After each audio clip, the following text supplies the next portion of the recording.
नमस्कार विद्यार्थी मित्रांनो, सर्वज्ञ एज्युकेशन या यूट्यूब चॅनलवर तुम्हा सर्वांचे पुन्हा एकदा स्वागत आहे. आजच्या व्हिडिओमध्ये आपण महाराष्ट्र गट क सेवा संयुक्त पूर्व परीक्षा 2019 मध्ये विचारण्यात आलेल्या पॉलिटीच्या सर्व प्रश्नांचे विश्लेषण पाहणार आहोत. तरी सर्वांनी व्हिडिओ शेवटपर्यंत पहा. 16वा प्रश्न, खालील विधाने विचारात घ्या. पहिले विधान, राज्यपाल हा राज्य विधिमंडळाचा एकात्मिक भाग नाही. तर हे चुकीचं आहे. राज्यपाल हा राज्य विधिमंडळाचा एकात्मिक भाग आहे. त्यानंतर दुसरे विधान, राज्यपालास कार्यकाळाची सुरक्षितता नसते. हे विधान बरोबर आहे. त्यानंतर राज्यपालास केव्हाही राष्ट्रपती पदावरून दूर हटवू शकतो. हे पण विधान योग्य आहे. त्यानंतर राज्यपालास राष्ट्रपती कोणत्या कारणावास्तव पदावरून दूर हटवू शकतो या बाबतीत राज्यघटनेत कोणताही उल्लेख नाहीये. तर हे पण विधान योग्य आहे. आणि बी, सी, डी ही 3 विधाने योग्य आहेत. ऑप्शन क्रमांक 3 हे आपलं योग्य उत्तर असेल. त्यानंतर पुढील प्रश्न, राज्य निर्वाचन आयोगाबाबत खालील विधाने विचारात घ्या.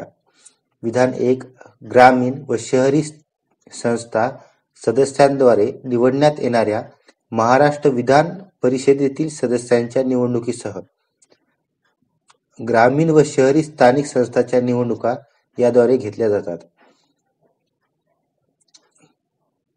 तर पहिले विधान चुकीचं आहे. महाराष्ट्र विधान परिषदेतील सदस्यांच्या निवडणुका या केंद्रीय निर्वाचन आयोगामार्फत घेतल्या जातात. तर ग्रामीण व शहरी स्थानिक संस्थांच्या निवडणुका या राज्य निर्वाचन आयोगामार्फत घेतल्या जातात. त्यामुळे पहिले विधान हे चुकीचं आहे. त्यानंतर विधान दुसरे, राज्य निर्वाचन आयुक्तांची नियुक्ती जरी राज्यपाल करीत असले तरी ते राज्य निर्वाचन आयुक्तांना पदावरून दूर करू शकत नाहीत. तर हे विधान योग्य आहे. राज्य निर्वाचन आयुक्ताची नियुक्ती राज्यपाल करतात, पण त्यांना पदावरून दूर करण्याचा हक्क हा राष्ट्रपतीचा असतो. आपल्याला काय विचारले? बरोबर विधान.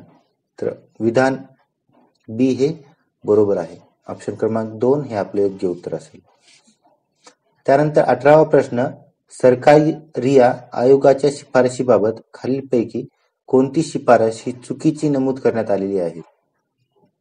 1. आयोगाने राज्यसभेची भूमिका आणि राज्याच्या पुनर्रचनेच्या केंद्राच्या अधिकारात बदलासाठी अनुकूलता दाखवली होती.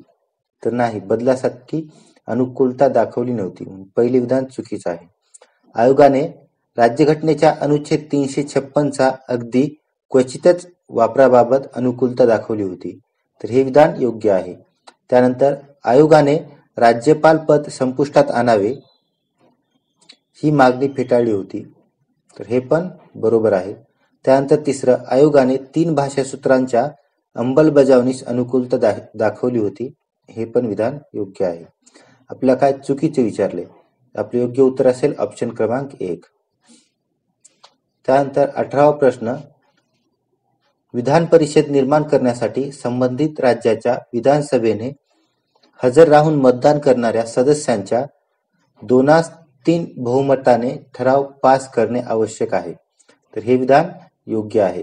त्यानंतर दुसरं, विधान परिषद निर्माण करण्यासाठी संसदेत 2/3 सदस्यांच्या बहुमताने ठराव पारित करणे गरजेचे आहे. हे चुकीचं आहे. संसदेमध्ये सामान्य बहुमताने या प्रकारचे विधेयक पास केले जातात. इथे विशेष बहुमताची आवश्यकता नसते. म्हणून दुसरे विधान चुकीचे आहे. आपल्याला काय योग्य विचारले? तर ऑप्शन क्रमांक 1 हे आपलं योग्य उत्तर असेल. त्यानंतरचा प्रश्न 20वा प्रश्न, जोड्या जुळवा. सच्चिदानंद सिन्हा घटना परिषदेचे तात्पुरते अध्यक्ष होते. डॉक्टर राजेंद्र प्रसाद हे घटना परिषदेचे कायमस्वरूपी अध्यक्ष होते. Sir B.N. राव घटना परिषदेचे संविधानिक सल्लागार होते. आणि पंडित जवाहरलाल नेहरू यांनी उद्दिष्टांचा ठराव मांडला होता. ठराव हा 13 डिसेंबर 1947 मध्ये मांडला आणि 46 मध्ये मांडला आणि तो मंजूर करण्यात आला 22 जानेवारी 1947 ला. आपले योग्य उत्तर असेल ऑप्शन क्रमांक 2. त्यानंतर पुढील प्रश्न, जोड्या जुळवा. अनुच्छेद क्रमांक आणि विषय. अनुच्छेद 243 क हे ग्रामसभेशी संबंधित आहे. त्यानंतर अनुच्छेद 243 ख हे पंचायतीच्या स्थापनेशी संबंधित, ग हे जागांच्या आरक्षणाशी संबंधित आणि ट हे पंचायतीच्या निवडणुकांशी संबंधित आहे. ऑप्शन क्रमांक 3 हे आपलं योग्य उत्तर असेल. त्यानंतर 22वा प्रश्न, राज्याच्या महाधिवक्ता आपल्या पदाचा राजीनामा कोणाकडे सोपवतो? तर महाधिवक्ता हा आपल्या पदाचा राजीनामा संबंधित राज्याच्या राज्यपालाकडे, जर महान्यायवादी असेल तर तो राष्ट्रपतीकडे सोपवतो. मुख्यमंत्री आपल्या पदाचा राजीनामा राज्यपालाकडे देतात, राज्यपाल आपल्या पदाचा राजीनामा राष्ट्रपतीकडे आणि राष्ट्रपती हे आपल्या पदाचा राजीनामा उपराष्ट्रपतीकडे देतात. ठीक आहे, आपले योग्य उत्तर काय असेल? ऑप्शन क्रमांक 2 हे आपले योग्य उत्तर असेल. त्यानंतर भारतीय राज्यघटनेच्या अनुच्छेद 32 अन्वये खालीलपैकी कोणत्या प्रकारच्या आदेशाची तरतूद सुस्पष्टपणे केलेली नाही? तर ऑप्शन क्रमांक 1 निषेध आज्ञा या आदेशाची तरतूद सुस्पष्टपणे करण्यात आलेली नाही. 24वा प्रश्न, भारतीय राज्यघटनेच्या अनुच्छेद 39 मध्ये खालीलपैकी कोणत्या तरतूद किंवा तरतुदींचा समावेश नाही? ए. पुरुष व स्त्रिया या दोघांनाही समान कामाबद्दल समान वेतन या तरतुदीचा समावेश आहे. ग्रामपंचायतीचे संघटन या नाही. ग्रामपंचायतीचे संघटन याचा उल्लेख कलम 40 मध्ये आहे. त्यानंतर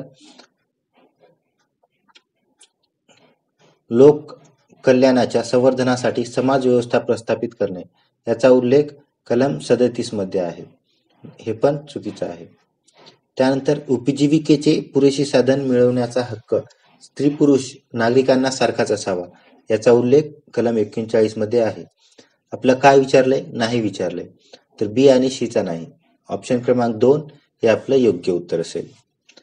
त्यानंतर 25वा प्रश्न, प्रशासनावरील न्यायिक नियंत्रणाचा मुख्य उद्देश डॅडॅश हा असतो. ऑप्शन क्रमांक 1 प्रशासकीय अंगाची मुख्यत्यारी आणि मनमानी काबूत ठेवणे, नागरिकांच्या तक्रारीचे निराकरण करण्यास सहाय्य करणे, नागरिकांच्या अधिकाराचे आणि स्वातंत्र्याचे रक्षण करणे, सरकारी अधिकाऱ्यांच्या चुकीच्या कृतींना आळा घालणे व शिक्षा करणे. तर ऑप्शन क्रमांक 3 हे आपले योग्य उत्तर आहे. नागरिकांच्या अधिकाराचे आणि स्वातंत्र्याचे रक्षण करणे. व्हिडिओ आवडला असेल तर व्हिडिओला लाईक करा आणि चॅनलला सबस्क्राईब करा आणि या सेशनच्या PDF साठी सर्वज्ञ एज्युकेशन या चॅनलला सबस्क्राईब जॉईन करा.